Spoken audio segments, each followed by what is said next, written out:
চলুন আজকে একটা ভেজ চিকেন মোমো বানাবো। ভেজ চিকেন কেন বললাম পরেই দেখতে পারবেন।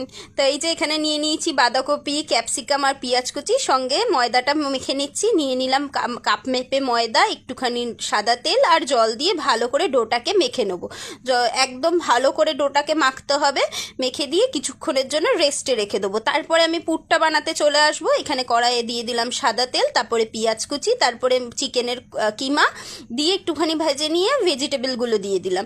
দিয়ে এবারে নাড়াচাড়া করলাম, তারপরে দিলাম নুন, গোলমরিচের গুঁড়ো দিয়ে আবার নাড়াচাড়া করে নিলাম। তো এখন নিশ্চয়ই বুঝতে পারলেন এটাকে আমি কেন ভেজ চিকেন মোমো বললাম।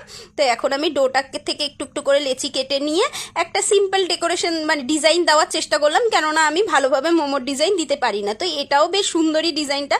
তো এই স্টিমারটার মধ্যে আমি বসিয়ে দিয়েছি আর আমার এই মোমোটা রেডি হয়ে গেছে। তো আমি স্যুপও বানিয়েছিলাম, স্যুপের রেসিপিটা পরে একদিন দেবো।